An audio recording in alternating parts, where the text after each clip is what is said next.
Greetings. What piques your interest this fine day?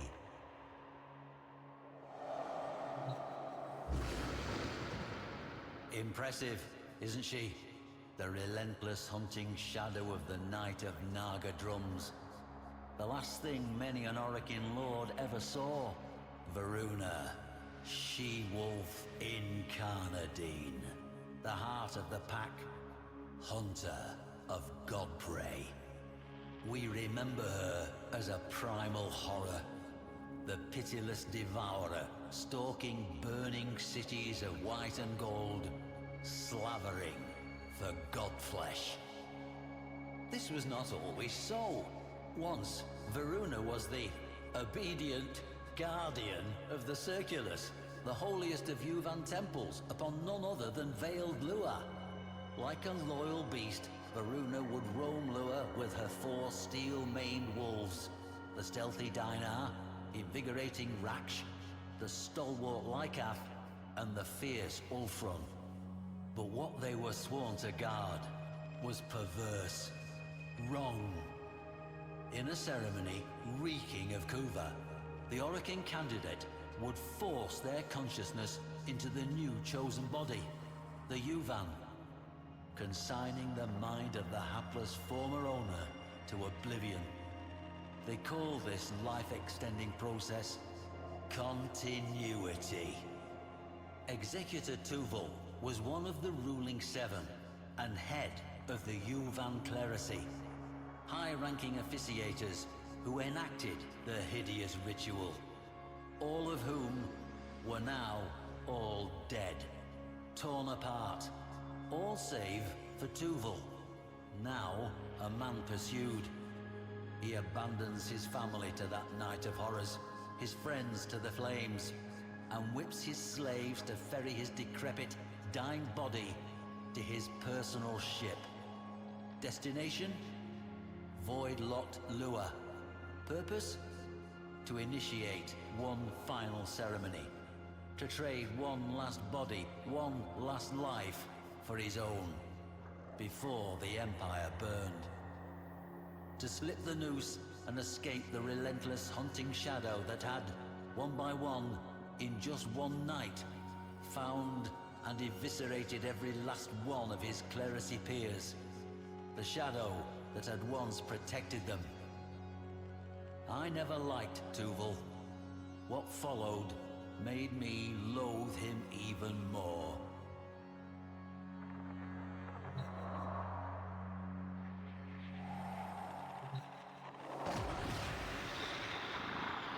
Here is Dinar, the Shadowed. He gave Voruna the gift of stealth, that she might only take by surprise, but never be taken. Let us speak of what made the Circulus special. The first Void Conjunction. It came suddenly, steeping Lua in malevolent, lashing void stuff. Within the moonplasm, thoughts took horrifying physical forms. Images dredged up from childhood nightmares or adult neuroses were abruptly tangible and real. Madness overtook many. It was to this place, the Circulus, that Tuval fled, through a void tormented by an extremely unusual conjunction. Thrashing eddies, violent currents, and the appearance of horrifying beasts never seen before or since. It was as if, some have noted, the fabric of the universe echoed the upheaval, tearing apart the fabric of the origin system. Coincidence? I have lived too long to believe so, but can provide no explanation greater than that. Hoping against hope that the void would keep the shadow that stalked him from picking up his trail, Tuval touched down upon the powdery skin of sacred Lua. What Tuval lacked in loyalty, he made up for with rat cunning. He should have known better.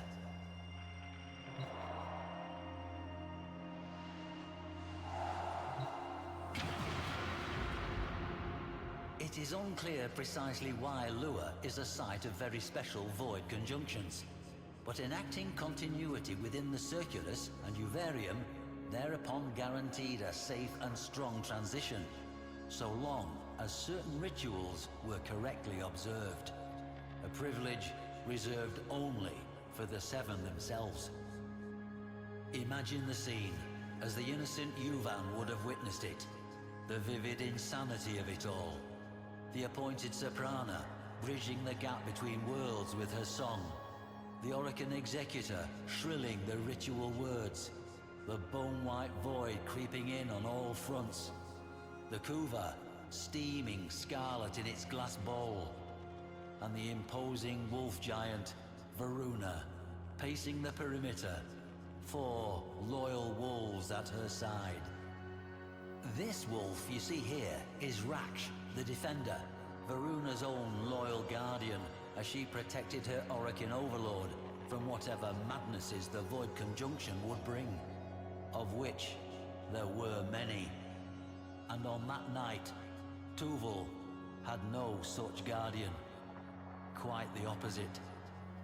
Now, Tuval would need flesh into which he could pass, but the shipments of fresh young bodies from across the system were no more. Tuval, we will see, had laid a dark contingency. Rat cunning, as I said.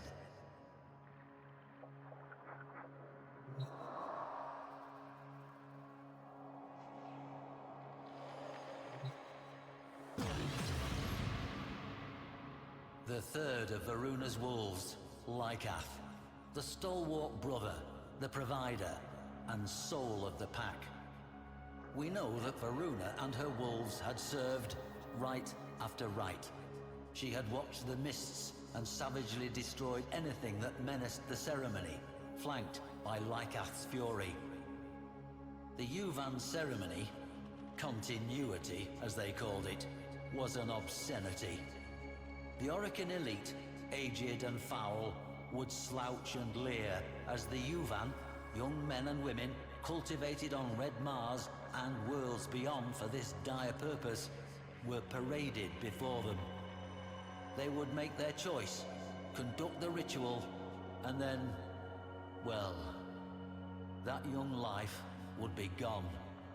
And when those eyes opened once more, it would be their murderer looking out from behind them.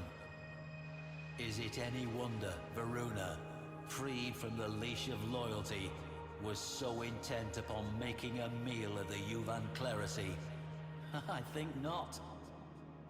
Let's get to dessert, shall we?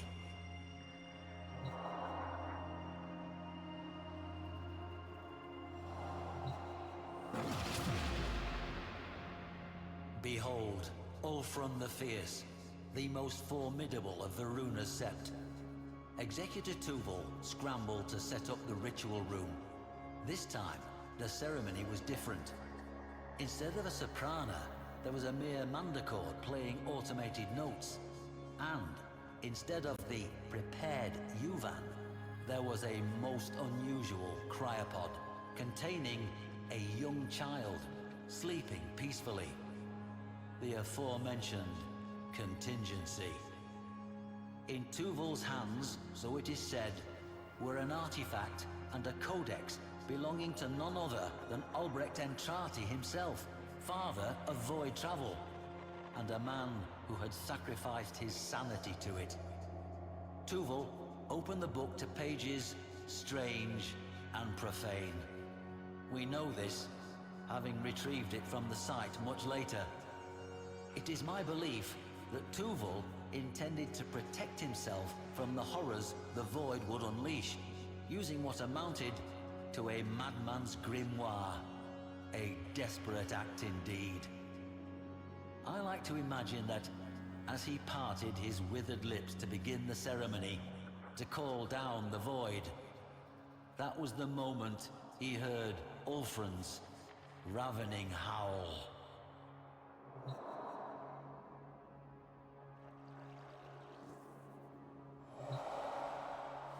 From Void signatures, evidence at the site, and what recording technology survived that once-in-a-lifetime Void conjunction, I infer the following.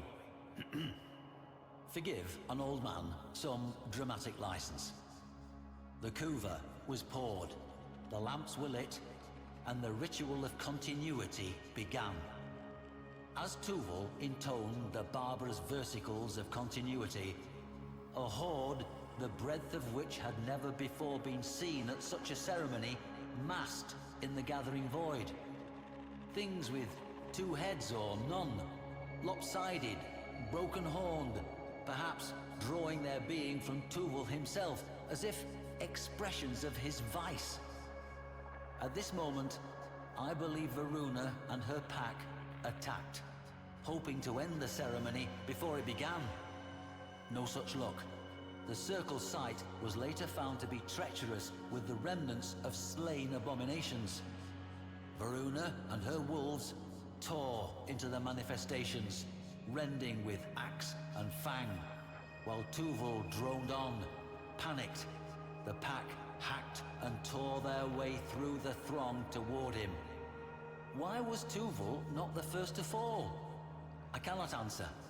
Perhaps Albrecht's work had something to it, or perhaps those beasts simply understood that this wretched old man was the only thing keeping the door open for them.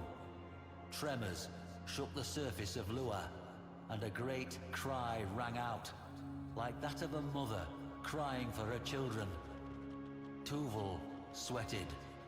The kuva trembled in its bowl. Voruna was relentless, demons falling to blade and fang. But it was not enough. The hordes of the void are without number, and this one, if hell has a hell, then those monsters knew it well. Gentle-eyed Raksh was the first to fall to scything blades. They killed Lycath next, then Dinar, and Ulfrun last of all. Voruna had howled many times before, in hunger, in anger, and in triumph. But now, for the first time, she howled in grief.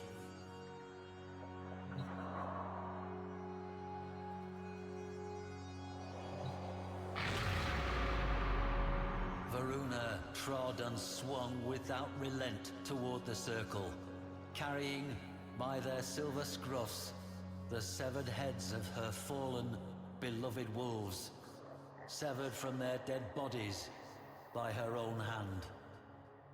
With one last ululating cry, Tuval's ritual reached its peak. Within the crypod, the child's eyelids fluttered, and Voruna staggered. In what scratchy stills survived in void corrupted data masses, what I saw between child and Warframe was recognition. Tuval took some meager scrap of courage from this delay and reached for the bowl of kuva, now boiling and steaming with weird energies. Voruna struck him aside and seized the energized kuva, not for herself, but for her wolves. Holding it high, she doused herself and her slain packmates with it. Embraced by the seething crimson glow, connective tissue propagated, sinew reached for bone, and within that marriage of occultism and science, she and her beloved wolves became one. Her brethren lived again in her. Voruna was now, and evermore, the heart of the pack. Cheated of his continuity, Tuval turned to flee. But his former warden was having none of it. Those who came after found nothing but gnawed bones, some of them unusually long, twisted within shreds of white gold raiments.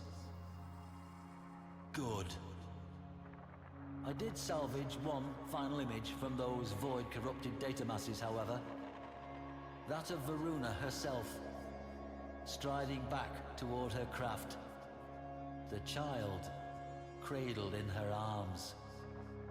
Curious.